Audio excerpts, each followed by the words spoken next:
So, hello and welcome back to Vermaverse, my dear future professors.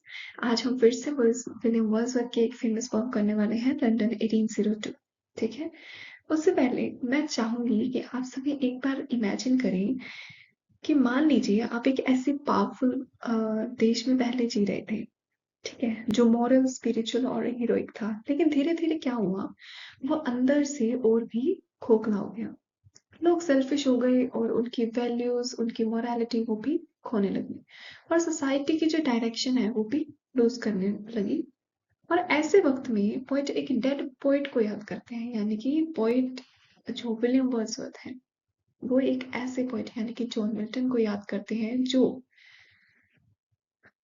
कि एक pure soul को दर्शाते हैं। ठीक है, और वो उन्हें याद क्यों करते हैं? क्योंकि उन्हें लगता है कि एक प्योर सोल ही सोसाइटी को बचा सकती है। ये पोइम सिर्फ मिल्टन को याद नहीं करती, ये सोसाइटी के मॉरल कोलैप्स का अलार्म भी है। ठीक है, आज भी रिलेवेंट है, आज भी सच है। Now let's enter Wordsworth powerful cry, London 1802।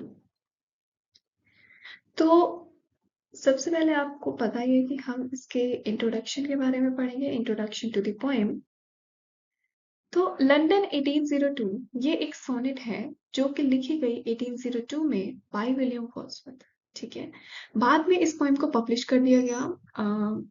उनकी एक कलेक्शन है पोम्स की, उसमें उसके 2 वॉल्यूम्स में। ठीक है, 1807 में वर्ड्सवर्थ ने ये पोएम लिखी ताकि, क्योंकि उन्हें लगा कि जो इंग्लैंड है वो मॉरली डिक्लाइन हो रहा है, यानी कि सोसाइटी जो है वो सेल्फिश बनती जा रही है, मटेरियलिस्टिक होती जा रही है, और जो स्पिरिचुअलिटी है वो भी खत्म होती जा रही है। तभी वो एक्सप्रेस करते हैं अपनी क्या चिंता। तो वर्ड्सवर्थ यहाँ पे अपनी चिंता को एक्सप्रेस करते हुए एक great earlier poet John Milton को याद करते हैं। ठीक है, who for him represent purity, virtue, spiritual strength and moral greatness। यानी कि जॉन मिल्टन जो है यहाँ पे सिंबल बनते हैं हमारे प्योरिटी के, वर्च्यू के, स्पिरिचुअल स्ट्रेंथ के और moral greatness के। And the poem is both a lament of England's decay and a call for moral and spiritual revival. So let's move to the line-to-line explanation of the poem. From here our text starts. So Milton, thou shouldest be living at this hour. England hath need of thee, she is a fan. सबसे पहले line में poet जो है सबसे ही पहले apostrophe device का use करते हैं जब वो मिल्टन को याद करते हैं। ठीक है, जब किसी एक डेड पर्सन को उन्होंने याद किया तो यहाँ पे एपोस्ट्रॉफ यूज हुआ। ठीक है, तो पोइट कहते हैं मिल्टन, उन्हें अभी जिंदा होना चाहिए था, सोसाइटी को तुम्हारी जरूरत है। England hath need of T, she is a fan. England को मिल्टन की बहुत ज्यादा जरूरत है, क्योंकि ये जो देश है अब बहुत ही रूखा दलदल जैसा बन चुका है। ठीक है, फेन का मतलब यहाँ पे फेन को एक मेटाफर की तरह यूज किया है। England is equals to fen और स्वैम्प। ठीक है, let's move to the next line. Of stagnant waters, altar, sword, and pen, fireside the heroic wealth of whole and power, have forfeited their ancient English tower।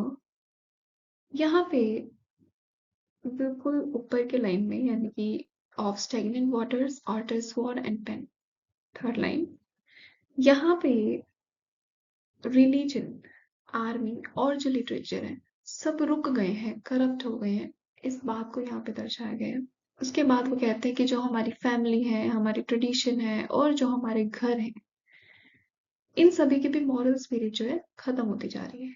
यहाँ पे उन्होंने imagery plus symbolism device use किया है। ठीक है, और pen जो है उन्होंने इंटेलेक्ट के लिए यूज किया, ऑल्टर को चर्च के लिए और स्वॉर्ड को पावर के लिए। ठीक है, यहाँ पे सिंबोलिज्म डिवाइस का यूज किया गया है। Next line is have forfeited their ancient English dower। England ने अपनी पुरानी मॉरल स्ट्रेंथ और इनर हैप्पीनेस को भी खो दिया है। यहाँ पे हम देखते हैं metaphor, like Dover is equals to moral inheritance. ठीक है, Of inward happiness we are selfish men. Oh, raise us up, return to us again, and give us manners, virtue, freedom और power.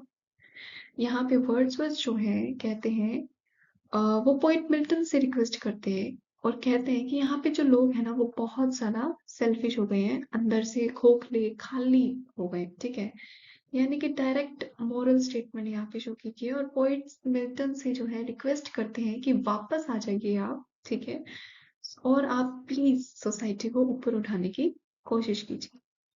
यहाँ पे एपोस्ट्रोफ प्लस इमोशनल अपील को हम देखते हैं।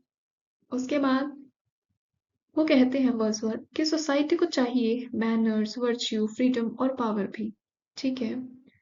और उसके बाद मिल्टन की जो सोल है,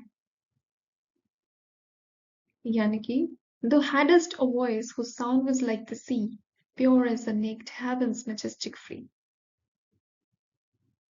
वो कहते हैं कि जो मिल्टन की सोल है ना वो एक स्टार की तरह है, प्योर है और एलिवेटेड भी थी, ठीक है। लेकिन मिल्टन की जो वॉइस है ना वो समुंदर जैसी पावरफुल और डीप थी, ठीक है। यहाँ पे सिमिली का यूज हुआ है। मिल्टन प्योर, मैजेस्टिक और फ्री सोल था, ठीक है। So didst thou travel on life's common way in cheerful godliness, and yet thy heart the lowliest duties on herself did lay. यहाँ पे वो कहते हैं कि इतना ग्रेट होने के बाद भी जो मिल्टन है ना बिल्कुल ही सिंपल लाइफ जीते थे, ठीक है। और मिल्टन स्पिरिचुअल और जॉयफुल इंसान थे, ठीक है। Tone of reference device we see here. और ग्रेट होने के बाद भी मिल्टन हम्बल थे और सिंपल ड्यूटीज किया करते थे, ठीक है। मतलब ग्रेट येट हम्बल, ये क्या है, आयरनी यहाँ पे यूज की गई है। यानी कि ओवरऑल पोएम में क्या है कि उन्होंने कहा कि जब इंग्लैंड का डिक्लाइन हो रहा था, उसकी जो स्पिरिचुअल मोरालिटी और जो लोग हैं सेल्फिश होते जा रहे थे, ये सब चीजें हो रही थी, तब विलियम वर्ड्सवर्थ याद करते हैं जॉन मिल्टन को, ताकि अ, ताकि जो मिल्टन जो साइन है प्योरिटी के, वर्च्यू के, तो वो यहाँ की स्पिरिचुअल अवेकनिंग कर सकते हैं। वो कहते हैं कि उन्हें इस टाइम पर जिंदा होना चाहिए था, ठीक है। Let's move to the themes of the poem very main. Sorry for this. First of all, we are going to discuss about central idea. Okay. So William Wordsworth के लिए लंदन 1802 एक मॉरल अलार्म की तरह है। वो देखते हैं कि सोसाइटी जो है सेल्फिशनेस और मटेरियलिज्म में डूब चुकी है, जहाँ वर्च्यू और स्पिरिचुअलिटी खो गई है। इसलिए वो जॉन मिल्टन को याद करते हैं as a symbol of purity, strength और मॉरल ग्रेटनेस, जो नेशन को फिर से राइट पाथ यानी कि सही रास्ता दिखा सके।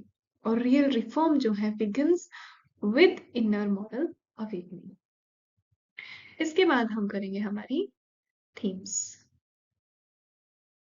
सो now move to the main themes of the poem, जो कि एग्जाम से भी काफी रिलेवेंट है। Very first is moral decay of society. यहाँ पे पॉइंट दिखाते हैं कि इंग्लैंड बाहर से स्ट्रॉन्ग लगता है लेकिन अंदर से मॉरली गिर चुका है। सोसाइटी सेल्फिश हो गई थी और जो इंस्टीट्यूशंस हैं जो स्ट्रेंथ देते थे वो खुद भी वीक हो गए हैं, और करेक्टर का डिक्लाइन ही सिविलाइजेशन का रियल डेंजर है, ठीक है। Loss of spiritual and ethic values. इसमें क्या हुआ, लोगों ने अपनी स्पिरिचुअल डेप्थ और एथिकल स्ट्रेंथ खो दी थी और रिलीजन फॉर्मेलिटी बन गया। इनर हैप्पीनेस गायब होने लगी और मटेरियल प्रोग्रेस जो है बढ़ रही थी, और लेकिन उसी के साथ साथ सोल जो है उसका डिक्लाइन हो रहा था, यानी कि सोल जो है एम्प्टी हो जा रही थी, ठीक है। Milton as a symbol of virtue. Milton poem में एक पोएट नहीं बल्कि एक प्योरिटी, वर्च्यू और स्पिरिचुअल ग्रेटनेस का सिंबल बनते हैं, ठीक है। वर्ड्सवर्थ उन्हें आइडल करेक्टर के रूप में प्रेजेंट करते हैं जिसे सोसाइटी को फॉलो करना चाहिए। Need for moral and spiritual revival. पोइक ये जो पोएम है वो एक कॉल की तरह है कि सोसाइटी को रेज अप होना होगा, मैनर्स, वर्च्यू, फ्रीडम और मॉरल स्ट्रेंथ वापस लानी होगी। ट्रू चेंज पॉलिटिकल नहीं बल्कि इनर अवेकनिंग के साथ आता है। And the last is greatness with humility. Milton spiritually great थे पर सिंपल और हम्बल लाइफ भी जीते थे। वर्ड्सवर्थ के लिए रियल ग्रेटनेस पावर या फेम नहीं, प्योरिटी और ह्यूमिलिटी का भी बैलेंस है। ठीक है। एंड इन द कंक्लूजन, इस पोएम का कोर मैसेज यही है कि सोसाइटी तभी ट्रूली ग्रेट बन सकती है जब इंसान अपनी इनर मोरालिटी और स्पिरिचुअलिटी को अपनी स्पिरिचुअलिटी के डेप्थ तक जाए, ठीक है, उसको जगाए।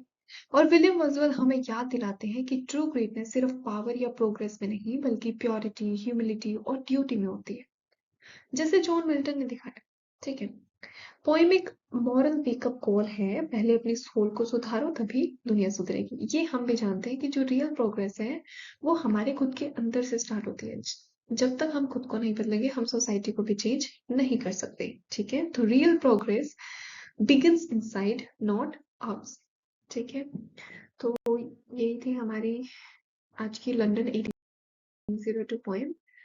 और अगर आपको नोट्स वगैरह चाहिए, मतलब अगर आपको लगता है कि आपको इनके रिटन नोट्स चाहिए तो आप टेलीग्राम चैनल पर मैसेज कर सकते हैं। And thank you so much for watching and visiting the video.